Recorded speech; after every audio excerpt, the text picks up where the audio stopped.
નમસ્કાર. ચાલો આજે એક બહોત જ મહત્વના વિષય પર વાત કરીએ. લગ્ન એક એવો પ્રસંગ જે બે પરિવારોના મિલનનો ખુશીનો અવસર હોવો જોઈએ. પણ શું એ ખરેખર એવું રહ્યું છે કે પછી એ દેખાડા અને સામાજિક દબાણનો એક મોટો બોજ બની ગયો છે? આજે આપણે આ જ ગંભીર સવાલનો જવાબ શોધવાની કોશિશ કરીશું લેખક પંડિત શ્રીરામ શર્મા આચાર્યજીના પુસ્તક ખર્ચીલે વિવાહ સમાજ પર બોજના આધારે. તો સવાલ એ છે કે આજના લગ્ન છે શું? એક પવિત્ર બંધન કે પછી એક વિનાશક પ્રદર્શન? શું એ બે પરિવારોના મિલનનો આનંદ છે કે પછી આર્થિક અને માનસિક રીતે તોડી નાખતો તણાવ? આ એ સવાલ છે જેની સાથે આજે કેટલાય પરિવારો જુજુમી રહ્યા છે. અને આજે આપણે એના મૂળ સુધી જવાનો પ્રયત્ન કરીશું. આપણી આ ચર્ચામાં આપણે ક્યાંથી ક્યાં જઈશું એની એક ઝલક. પહેલાં તો એ જોઈશું કે આ આનંદદાયક પ્રસંગ બોજ કેમ બન્યો. પછી એના મૂળ ક્યાં છે, એની પાછળનો ઇતિહાસ શું છે, એ પણ જાણીશું કે આ દેખાડાની સાચી કિંમત શું ચૂકવવી પડે છે અને કેમ કોઈ આ પરંપરા તોડી નથી શકતું. અને છેલ્લે સૌથી અગત્યનું, આમાંથી બહાર નીકળવાનો રસ્તો શું છે. તો ચાલો શરૂ કરીએ આપણા પહેલા મુદ્દાથી. એક આનંદદાયક બોજ. હા, આધુનિક ઉજવણીઓનો આ જ તો વિરોધાભાસ છે. જોઈએ કે આ કેવી રીતે બને છે. જરા વિચારો, પરિવારમાં લગ્નનું નામ પડતા જ ખુશીની જગ્યાએ સૌથી પહેલો વિચાર શેનો આવે છે? ખર્ચાનો, દોડધામનો અને પારાવાર અસુવિધાઓનો. જે પ્રસંગ ખરેખર બે પરિવારોના મિલનનો સાક્ષી બનવો જોઈએ, એ આજે જાણે એક સ્પર્ધા બની ગયો છે. કોના લગ્ન વધારે ભવ્ય, કોણે વધારે ખર્ચો કર્યો, બસ આ જ દોડ છે. વિધિઓની પવિત્રતા તો ક્યાંક ખોવાઈ જ ગઈ છે અને બધું ધ્યાન ફક્ત બીજાને ઇમ્પ્રેસ કરવા પર છે. અને આ જ વસ્તુ આખા પ્રસંગને અત્યંત તણાવપૂર્ણ બનાવી દે છે. અને દેખાડાની વાત કરીએ તો કપડાની વાત કેમ ભૂલાય? એક તરફ છે લખલૂટ ખર્ચ કરીને બનાવેલા ભવ્ય પોશાકો, જે ખાલી એક જ વાર પહેરવા માટે હોય છે. એ પછી એનું શું થાય? એ બસ પેટીમાં પડી રહે છે, જીવજંતુઓનો ખોરાક બને છે. પૈસાનો કેવો સીધો બગાડ છે આ! અને બીજી તરફ જુઓ, આપણી સાદી પરંપરા. વર માટે ધોતી કુર્તો, કન્યા માટે સાડી બ્લાઉઝ.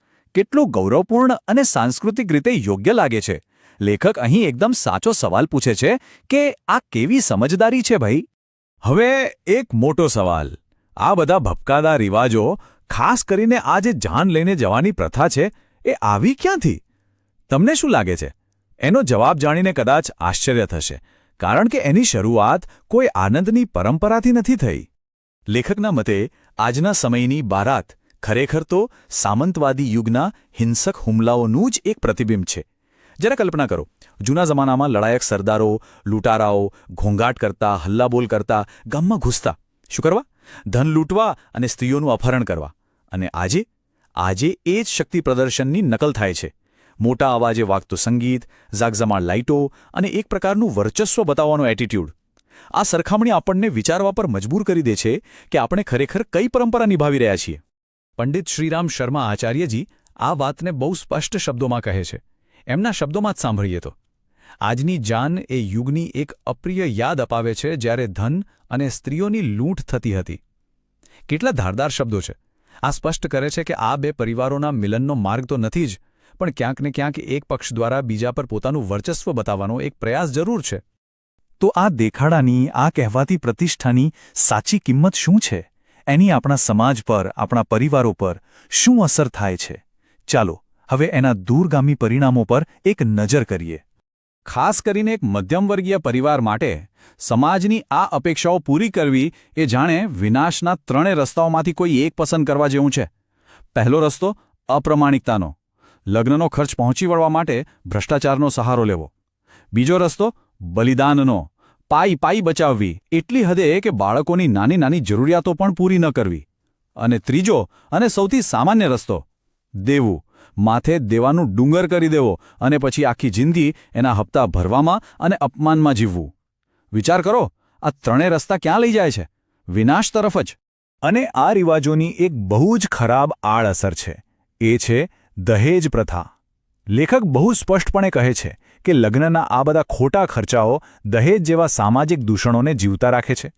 જેટલો વધારે ખર્ચ, એટલી વધારે અપેક્ષાઓ. અને આનું પરિણામ? અસંખ્ય દીકરીઓ કાં તો અપરિણિત રહી જાય છે અથવા તો કોઈ અયોગ્ય પાત્ર સાથે પરણાવી દેવાય છે. અને ક્યારેક તો આનાથી પણ ખરાબ પરિણામો જોવા મળે છે. આ રિવાજો માટે લેખકે એક બહુ જ સચોટ અને શક્તિશાળી રૂપક વાપર્યું છે. એ કહે છે, આ રિવાજો પૂતના છે.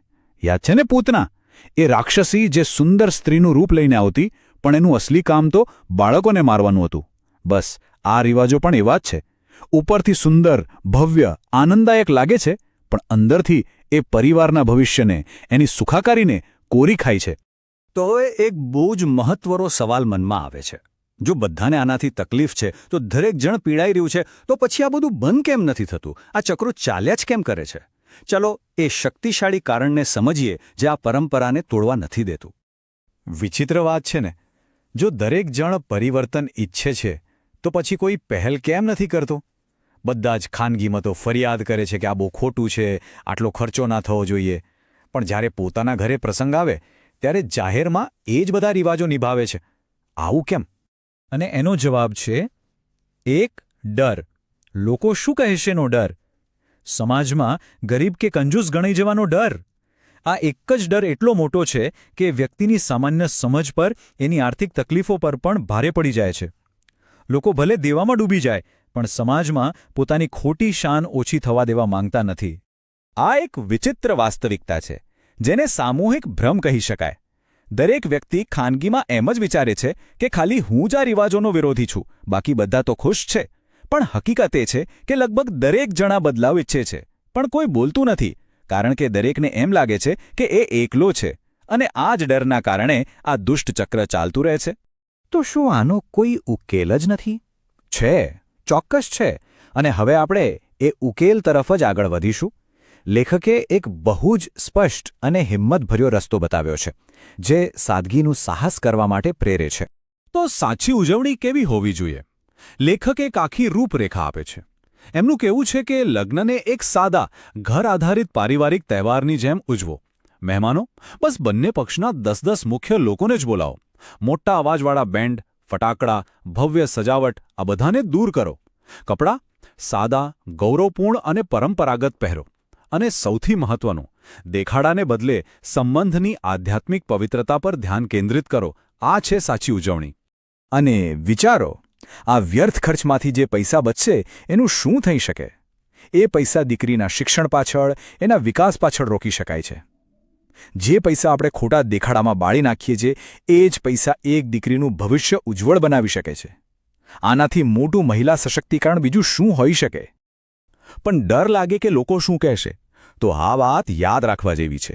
લેખક કહે છે, જે હિંમતભર્યું પ્રથમ પગલું ભરશે, તેને કંજૂસ તરીકે નહીં, પરંતુ એક સુધારક અને સમાજ માટે માર્ગદર્શક તરીકે જોવામાં આવશે. એટલે કે જે આ પરિવર્તનની શરૂઆત કરશે, લોકો એને કંજૂસ નહીં, પણ સમાજને સાચો રસ્તો બતાવનાર હીરો માનશે. અને અંતે આ સમગ્ર ચર્ચાનો નૈતિક બોધ શું છે? બસ એટલો જ કે સાચું સન્માન, સાચી પ્રતિષ્ઠા વ્યર્થ પ્રદર્શનોમાં કે મોંઘા દેખાડામાં નથી. એ તો શાણપણમાં, ગૌરવમાં અને સાદગીમાં છે. અને આ જ એ વિચાર છે જે આપણા સમાજને સાચી દિશામાં લઈ જઈ શકે છે.